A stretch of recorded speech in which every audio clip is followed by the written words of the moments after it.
Shalom everybody, hope all is well. I come today, of course, we're seeing the news that the topic of conversation is the war with Iran. So the main question is, are we going to war with Iran? Also, part of the question is this a prophecy? What's going on? Is the Mashiach close? What's going to happen? Why is this happening? So let's dive right into it. First of all, are we going to war with Iran? Something is happening right now, I'll say that, but whether it'll be a full-fledged war and who's we, that's also the question. So, first of all, it seems now that Israel and America are considering what they're going to be doing with Iran. There's obviously talks of a lot of American bases and American citizens and politicians and so on and so forth abroad, diplomats, appear to be evacuating. There's also reports of outages in Iran and internet failure in areas, also Israeli mobilization, but these are all just early reports. There are some factual things here, and these are noteworthy things, especially when you consider that there's reports that now it's exactly 2 months after Donald Trump's president's ultimatum to Iran that they have 2 months to decide. It's also noteworthy. There's also some reports that America will announce that Iran is non-compliant.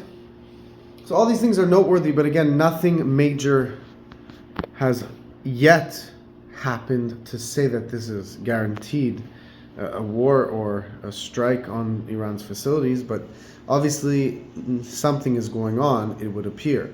Now, I want to also say that to relate to prophecy, that there's different prophecies on Rome versus Persia.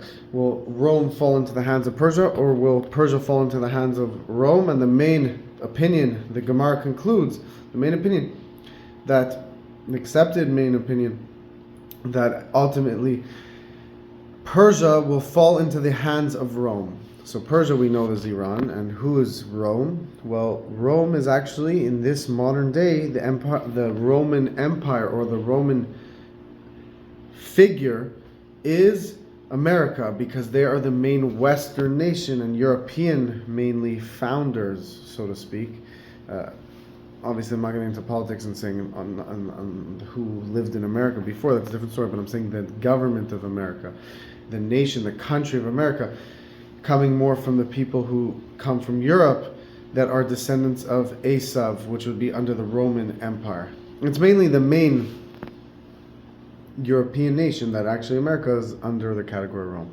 So basically Rome is America versus Persia, which is Iran. And obviously Israel's involved in it as well, but this is the main thing.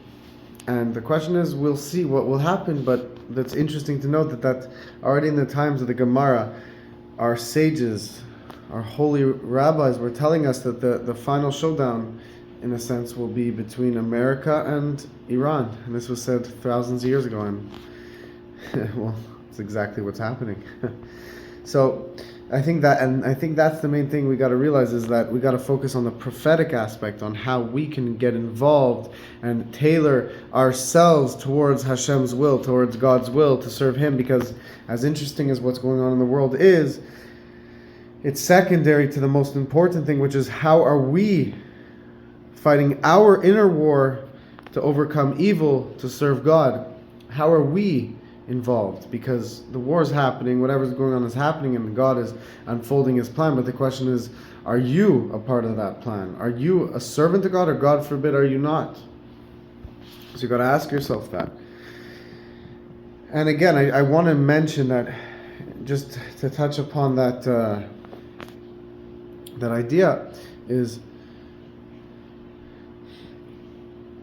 it would make sense for a country or any nation who has an enemy state that wants its destruction, not just wants its destruction, but promises to attempt its destruction and chance its destruction. It's not what I'm saying is not biased or an interest. It's a fact that this nation, it's not the people of Iran, but the government obviously calls for the destruction of America, clearly, since its founding.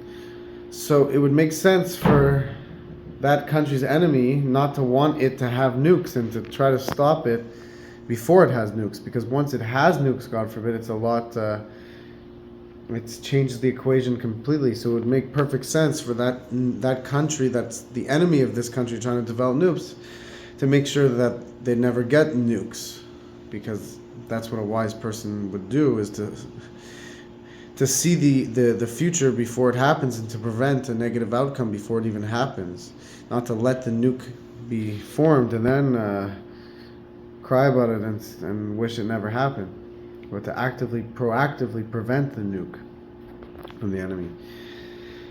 And that's not even me giving my opinion. It's not even me giving my personal opinion on the matter. It's just a factual thing to expect a powerful nation to prevent its enemy from obtaining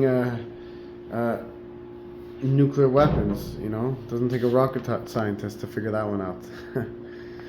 Anyways, but the main thing we got to focus on is, how are we serving Hashem?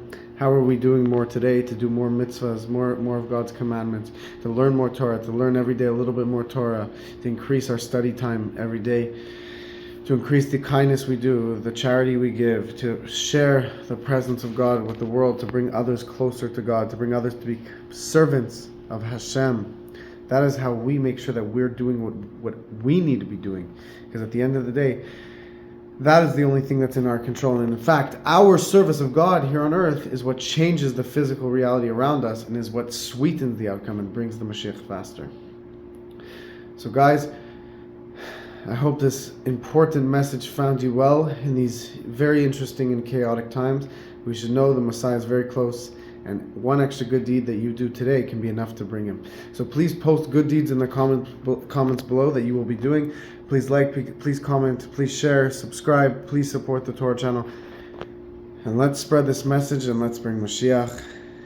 And one more good deed, as I said, can bring the Messiah. God bless you all.